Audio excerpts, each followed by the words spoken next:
ನಮಸ್ಕಾರ. ಅರಿಯಿತು ಮನವು ಸಂಚಿಕೆಗೆ ಸ್ವಾಗತ. ಇಂದು ನಾವು ನಮ್ಮ ಮಕ್ಕಳು ಮತ್ತು ನಾವು ಮನೋವೈಜ್ಞಾನಿಕ ಲೇಖನಗಳು ಈ ಪುಸ್ತಕದಿಂದ ಕಲಿಕೆಯ ತೊಂದರೆಗಳು ಈ ಬಗ್ಗೆ ತಿಳ್ಕೊಳ್ಳೋಣ. ಇದೇನಿದು ಈ ತೊಂದರೆ? ಮಗುವಿನ ಬುದ್ಧಿ ಸರಿ ಇಲ್ಲವೇ ಅಥವಾ ಇದು ಒಂದು ರೀತಿಯ ಕಾಯಿಲೆ ಇರಬಹುದೇ? ಇತ್ತೀಚಿನ ದಶಕಗಳಲ್ಲಿ ತಜ್ಞರು ಈ ಪ್ರಶ್ನೆಗೆ ಉತ್ತರ ಹುಡುಕಲು ಅವಿರತ ಪ್ರಯತ್ನ ನಡೆಸಿದ್ದಾರೆ. ಕಲಿಯುವ ತೊಂದರೆ ಎಂದು ಕರೆದಿರುವ ಇದು ಲರ್ನಿಂಗ್ ಡಿಸಬಿಲಿಟಿ ಬಹಳವಾಗಿ ಗುರುತಿಸುವಂತ, ಆದರೂ ಅದರ ಬಗ್ಗೆ ಏನೂ ಮಾಡಲಾಗದೆ ಸುಮ್ಮನೆ ಬಿಟ್ಟಿದ್ದಂತ ತೊಂದರೆ. ಕೆಲವರಿಗೆ ಲೆಕ್ಕ ಮಾಡುವುದೆಂದರೆ ಕಬ್ಬಿಣದ ಕಡಲೆ, ಎಷ್ಟು ದೂರವಿಟ್ಟರೆ ಅಷ್ಟು ಸಂತೋಷ. ಇವೆರಡೂ ಒಂದೇ ರೀತಿಯ ತೊಂದರೆ. ಕಲಿಯುವ ತೊಂದರೆಯ ಗುಣಲಕ್ಷಣಗಳು ಹೀಗಿವೆ: ಓದಲು, ಬರೆಯಲು, ಲೆಕ್ಕ ಮಾಡಲು, ಮನಸ್ಸಿಟ್ಟು ಕಿವಿಯಿಂದ ಆಲಿಸಲು, ವಿಷಯವನ್ನು ಸರಿಯಾಗಿ ಮನನ ಮಾಡಿ ಉತ್ತರ ಕೊಡಲು, ಸರಿಯಾದ ರೀತಿಯಲ್ಲಿ ಯೋಚಿಸಲು ಕೂಡ ಆಗದೇ ಇರುವುದು. ಇವೆಲ್ಲವೂ ಹೆಚ್ಚು ಕಡಿಮೆ ಒಂದೇ ತೆರದವು. ಇವೆಲ್ಲವೂ ಆತನ ಬುದ್ಧಿಶಕ್ತಿ, ಪರಿಸರ, ದೇಹಾರೋಗ್ಯ, ಮನಸ್ಸಿನ ಲವಲವಿಕೆ ಇದೆಲ್ಲದರ ಆಧಾರದ ಮೇಲೆ ಅಭಿವೃದ್ಧಿಯಾಗುತ್ತಿವೆ. ಕೆಲವು ಮಕ್ಕಳ ದುರಾದೃಷ್ಟ ಅವರಿಗೆ ಸರಿಯಾಗಿ ಕಾಣುವ ಕಣ್ಣು, ಕೇಳುವ ಕಿವಿ, ಬಾಳಲು ಪರಿಸರ, ಸಂಸ್ಕಾರ, ಸ್ಕೂಲ್ ಎಲ್ಲವೂ ಇದ್ದರೂ ಸರಿಯಾಗಿ ಅವರ ಶಕ್ತಿಗೆ ತಕ್ಕಾಗಿ ಕಲಿಯದೆ ಹೋಗುತ್ತಾರೆ. ಈ ಮಕ್ಕಳು ಶಾಲೆಯ ಕೆಲಸಗಳನ್ನು ಬಿಟ್ಟು ಬೇರೆ ಎಲ್ಲದರಲ್ಲೂ, ಸರಿಯಾಗಿ ಕೇಳಿಸ್ಕೊಳ್ಳಿ, ಈ ಮಕ್ಕಳು ಶಾಲೆಯ ಕೆಲಸಗಳನ್ನು ಬಿಟ್ಟು ಬೇರೆ ಎಲ್ಲದರಲ್ಲೂ ಸರಿಯಾಗಿ ಇರಲು ಸಾಧ್ಯ. ಇದೊಂದು ವಿಚಿತ್ರವಾದ ಶಕ್ತಿ ಇದ್ದರೂ ಅದನ್ನು ಉಪಯೋಗಿಸಿಕೊಳ್ಳಲಾರದಂತ ನ್ಯೂನ್ಯತೆ.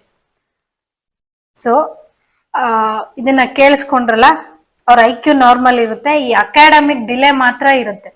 ಓದೋದು ಒಂದು ಬಿಟ್ಟು ಉಳಿದಿದ್ದ ಎಲ್ಲದ್ರಲ್ಲೂ 100ಕ್ಕೆ 120 ಅಂಕ ತೆಗೆಯೋ ಕೆಪಾಸಿಟಿ ಇರುತ್ತೆ ಅವ್ರಿಗೆ. ತುಂಬಾ ತೀಕ್ಷ್ಣಮತಿಗಳಾಗಿರ್ತಾರೆ, ಗ್ರಾಸ್ಪಿಂಗ್ ಪವರ್ ಚೆನ್ನಾಗಿರುತ್ತೆ, ಅಬ್ಸರ್ವೇಷನ್ ಚೆನ್ನಾಗಿರುತ್ತೆ. ಓದೋದು, ಬರೆಯೋದು ಅಥವಾ ಅಕಾಡೆಮಿಕ್ಸ್ ಅಂತ ಬಂದ ತಕ್ಷಣ ಬೇಕಂತ ಮಾಡ್ತಾರೆ ಇವರು. ತಲೆ ಆಟೆಗಳು, ಈ ತರ ಲೇಬಲ್ ಮಾಡ್ತಾ ಹೋಗ್ತೀವಿ, ಬ್ರ್ಯಾಂಡಿಂಗ್ ಮಾಡ್ತಾ ಹೋಗ್ತೀವಿ. ದಡ್ಡ ನೀನು, ಬುದ್ಧಿವಂತ ಸರಿ ಇಲ್ಲ ನಿನ್ಗೆ, ಹಿಂಗೆಲ್ಲ. ಬಟ್ ಅವ್ರೇನ್ ಇಂಟೆನ್ಷನಲಿ ಮಾಡ್ತಾ ಇದಾರ? ಒಂದು ಕ್ಷಣ ತಡೆದು ಯೋಚನೆ ಮಾಡಿ. ಮಕ್ಕಳಿಗೆ ಆ ಲೇಬಲ್ಗಳನ್ನ, ಆ ಹಣೆಪಟ್ಟಿನ ಹಚ್ಚಕ್ ಮುಂಚೆ ಒಂದು ಕ್ಷಣ ನಿಧಾನಿಸಿ. ಅದೇ ಎಂಬಾರಸ್ಮೆಂಟು, ಅದೇ ಬೈಗುಳಗಳನ್ನ ನಮ್ಗೆ ಬಳಸಿದ್ರೆ ನಮ್ಮ ಕಾನ್ಫಿಡೆನ್ಸ್ ಏನಾಗತ್ತೆ? ಚೂರಾಗತ್ತೆ ಅಲ್ವಾ? ನಮ್ಗೆ ನಮ್ಮ ಬಗ್ಗೆನೆ ಕೀಳರಿಮೆ ಶುರು ಆಗತ್ತೆ ಅಲ್ವಾ? ಹಾಗೇನೆ ಮಗುಗೂ ಅದ್ರದ್ದೇ ಆದ ಅಸ್ತಿತ್ವ ಇದೆ. ಅದಕ್ಕೂ ಫೀಲ್ ಆಗುತ್ತೆ, ಎಮೋಷನ್ಸ್ ಹರ್ಟ್ ಆಗುತ್ತೆ, ತನ್ನನ್ನ ತಾನು ಕುಗ್ಗಿಸ್ಕೊಳ್ತಾ ಹೋಗುತ್ತೆ, ಶೆಲ್ ಒಳಗೆ ಸೇರ್ಕೊಳ್ತಾ ಹೋಗುತ್ತೆ. ಸೊ ಇಂಥ ಸಮಸ್ಯೆಗಳಿದ್ದಾಗ ನೀವು ಏನೇನೋ ಮೆಡಿಕಲ್ ಚೆಕ್ ಮಾಡಿಸ್ತೀರಾ, MRI ಸ್ಕ್ಯಾನ್ ಅಂತೆ, ಬ್ರೈನ್, ಇಡೀ ಬಾಡಿ ಚೆಕ್ ಮಾಡಿದ್ರೆ ಅದಕ್ಕೇನು ಮೂಲ ಅನ್ನೋದೇ ಹುಡ್ಕಕ್ಕಾಗಲ್ಲ. ಅದೇ ಈ ತೊಂದರೆಯ ಲರ್ನಿಂಗ್ ಡಿಸಬಿಲಿಟಿಯ ವೈಶಿಷ್ಟ್ಯ ಅಂತ ಹೇಳ್ಬೋದು. ಯಾರೇ ಆಗಲಿ ತಮ್ಮಲ್ಲಿರುವ ಶಕ್ತಿಯನ್ನು ಪೂರ್ಣ ಬಳಸಿ ಬೆಳೆಯುವುದಿಲ್ಲವೆಂದು ನೀವು ಅನ್ನಬಹುದು. ಅದು ನಿಜ. ಮನುಷ್ಯ ತನ್ನ ಎಲ್ಲಾ ಕುಶಲತೆಯನ್ನು ಉಪಯೋಗಿಸುತ್ತಿದ್ದರೆ ಅದಕ್ಕೆ ಕಾರಣ ಅವನ ಮನಸ್ಸಿನ ಪ್ರಭಾವ. ಅದು ಅವನಿಗೆ ಬೇಡವಿರಬಹುದು. ಆದರೆ ಇಲ್ಲಿ ಮಗುವಿಗೆ ಕಲಿಯುವ ಆಸಕ್ತಿ ಇದ್ದರೂ ಅವನು ಮುಂದೆ ಹೋಗಲಾರ. ಇಲ್ಲಿ ತೊಂದರೆಯ ಸ್ವರೂಪ ಏನು ಅನ್ನುವುದೇ ಜಟಿಲವಾದ ಪ್ರಶ್ನೆ. ಸೊ ಇದನ್ನ ಯಾರಿಗೂ ಅರ್ಥ ಮಾಡ್ಕೊಳಕ್ಕಾಗಲ್ಲ, ಅರ್ಥ ಆದ್ರೂ ಅರ್ಗಿಸ್ಕೊಳಕ್ಕಾಗಲ್ಲ. ಈ ಸಮಸ್ಯೆ ನನ್ ಮಗುಗೆ ಹಾಕಿದೆ, ಇಲ್ಲ ಅವ್ರು ಬೇಕಂತ ಮಾಡ್ತಾರೆ, ಬೇರೆ ಎಲ್ಲಾದ್ರೂ ಅರ್ಥ ಆಗತ್ತಲ್ವಾ? ಬೇಡದೇ ಇರೋ ವಿಷಯಕ್ಕೆಲ್ಲ ಮೂಗ್ ತೂರ್ಸ್ಕೊಂಡ್ ಬರ್ತಾರೆ, ಅದ್ರಲ್ಲೆಲ್ಲ ತುಂಬಾ ಎಕ್ಸಲೆಂಟ್ ಆಗಿ ಹ್ಯಾಂಡಲ್ ಮಾಡ್ತಾರೆ. ಬೇರೆ ಎಲ್ಲಾನು ಗೊತ್ತಾಗುತ್ತೆ, ಇದು ಮಾತ್ರ ಯಾಕೆ ಗೊತ್ತಾಗಲ್ಲ ಇವ್ರಿಗೆ? ಸೊ ಇಲ್ಲಿ ಬೇಕಂತ ಮಾಡ್ತಾ ಇದ್ದಾರೆ. ಓದೋದ್ರಲ್ಲ ಅವ್ರು ಬೇಕಂತ ಓದ್ತಾ ಇಲ್ಲ, ಬರಿತಾ ಇಲ್ಲ, ಹೋಮ್ವರ್ಕ್ ಮಾಡಲ್ಲ. ಇದೆಲ್ಲ ನಾವು ನಮಗ್ ತಿಳಿದ ರೀತಿ ಕಂಪ್ಲೇಂಟ್ ಮಾಡಕ್ ಹೋಗ್ತೀವಿ. ಓದುವುದು ಮಾತಿನಂತೆ ಮನುಷ್ಯರಿಗೆ ಮಾತ್ರ ಸೀಮಿತವಾದ ಕಾರ್ಯ. ಆದರೂ ಅದು ಎಲ್ಲರಿಗೂ ಸುಲಭ ಸಾಧ್ಯವಲ್ಲವೆಂದು ಕಂಡು ತಿಳಿದಿದ್ದೇವೆ. ಓದುವ ತೊಂದರೆಗಳು ಸುಮಾರು 10% ಮಕ್ಕಳಲ್ಲಿ ಕಂಡು ಬರುತ್ತದೆ. ಇದು ಎಲ್ಲಾ ದೇಶಗಳಲ್ಲೂ ಕಾಲಗಳಲ್ಲೂ ಹಾಗೇ ಇದೆ. ಲಿಯೋನಾರ್ಡೋ ದಾ ವಿಂಚಿಗೂ ಓದುವ ತೊಂದರೆ ಇತ್ತು. ಬಹುಶಃ ನಮ್ಮ ಪಂಚತಂತ್ರದ ಉಗಮವು ಮಕ್ಕಳಿಗೆ ಓದು ಕಲಿಸಲಾಗದ ಕಾರಣಕ್ಕಾಗಿಯೋ ಏನೋ ಇರಬೇಕು.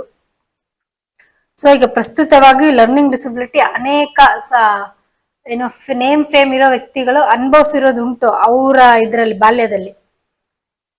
ಓದೋದ್ ಬಿಟ್ಟು ಬೇರೆ ಎಲ್ಲಾದ್ರಲ್ಲೂ ಅವ್ರು ಚೆನ್ನಾಗಿ ಪರ್ಫಾರ್ಮ್ ಮಾಡ್ತಾರೆ. ಸೊ ಇಂಥ ಮಕ್ಳಿಗೆ ಇಲ್ದೇ ಇರೋದನ್ನ ಗಳಿಸುವಂತ ಒತ್ತಡ ಇರೋ ಬದಲು ಪ್ರಯತ್ನ ಪಡ್ಲಿ. ಆಗ್ತಾ ಇಲ್ಲ ಅಂದ್ರೆ ಅವರಲ್ಲಿ ಏನ್ ಯುನೀಕ್ನೆಸ್ ಇದೆ ಅದ್ರ ಮೇಲೆ ಫೋಕಸ್ ಮಾಡಿದ್ರೆ ಅಟ್ಲೀಸ್ಟ್ ಅವರ ಕಾನ್ಫಿಡೆನ್ಸ್ ನ ನಾವು ಮುರಿದಾಕೋದಿಲ್ಲ, ಕಿತ್ತಾಕೋದಿಲ್ಲ.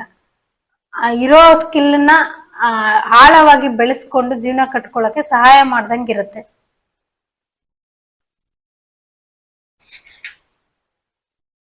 ಸೊ ಇಷ್ಟೊತ್ತು ನಾವ್ ಏನೆಲ್ಲಾ ಮಾತಾಡಿದ್ರು, ಅದಕ್ಕೆ ಏನೇನೆಲ್ಲ ಟೆಸ್ಟ್ ಮಾಡಿದ್ರು, ಎಕ್ಸಾಕ್ಟ್ ಈ ರೋಗ ಏನು ಅನ್ನೋದು ಅರ್ಥ ಆಗಿರಲ್ಲ. ಕೊನೆಗೂ ಈ ಕಲಿಯುವ ತೊಂದರೆಯ ಸ್ವರೂಪ ಅರ್ಥವಾಗಲಿಲ್ಲ ಅಲ್ಲವೇ? ಹೌದು, ಅದೇ ಅದರ ವೈಶಿಷ್ಟ್ಯ. ಈ ಲರ್ನಿಂಗ್ ಡಿಸಬಿಲಿಟಿಯ ವಿಶೇಷತೆನೇ ಅದು. ಅದೇನು ಅನ್ನೋದನ್ನೇ ಅರ್ಥ ಆಗಲ್ಲ, ಒಪ್ಕೊಳಕ್ ರೆಡಿ ಆಗಲ್ಲ. ಕಣ್ಣಲ್ಲಿ, ಕಿವಿಯಲ್ಲಿ, ಮಾತಿನಲ್ಲಿ, ಶಿಕ್ಷಣದಲ್ಲಿ, ಪರಿಸರದಲ್ಲಿ, ಬುದ್ಧಿಶಕ್ತಿಯಲ್ಲಿ ಇರುವ ತೊಂದರೆಗಳು ಓದು ಅಥವಾ ಇತರ ಕಲಿಕೆಯಲ್ಲಿ ಅಡ್ಡಿಯುಂಟು ಮಾಡುವುದು ಸಹಜ. ಇವೆಲ್ಲವನ್ನು ಪರೀಕ್ಷಿಸಿ ಏನೂ ಕಾರಣ ಕಂಡು ಬರದಿದ್ದರೆ ಆ ತೊಂದರೆಯನ್ನು ಕಲಿಕೆಯ ತೊಂದರೆ ಎಂದು, ಲರ್ನಿಂಗ್ ಡಿಸಬಿಲಿಟಿ ಎಂದು ಪರಿಗಣಿಸಬಹುದು.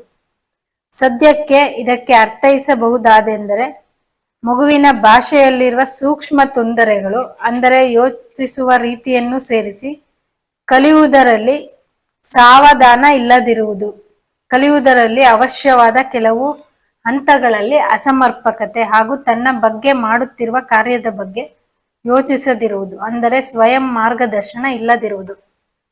2 ಶೈಕ್ಷಣಿಕ ವರ್ಷಗಳಷ್ಟು ಹಿಂದುಳಿದಿರುವ ಮಕ್ಕಳನ್ನು ಈ ತೊಂದರೆಯ ಹೆಸರಿನಡಿ ಸೇರಿಸಬಹುದು. ಈ ತೊಂದರೆಗೆ ಮದ್ದಿಲ್ಲ. ಈಜು ಕಲಿಸುವಂತೆ ಓದನ್ನು ಕಲಿಸಿಕೊಡದೆ ಗತ್ಯಂತರವಿಲ್ಲ. ಪ್ರಯತ್ನ ಪಡಬೇಕು, ಅದು ಬಿಟ್ಟು ಬೇರೆ ಏನು ಆಪ್ಷನ್ ಇಲ್ಲ ನಮ್ಗೆ. ಸೊ ಈ ಲರ್ನಿಂಗ್ ಡಿಸಬಿಲಿಟಿಯಲ್ಲೂ ವಿಧಗಳಿವೆ.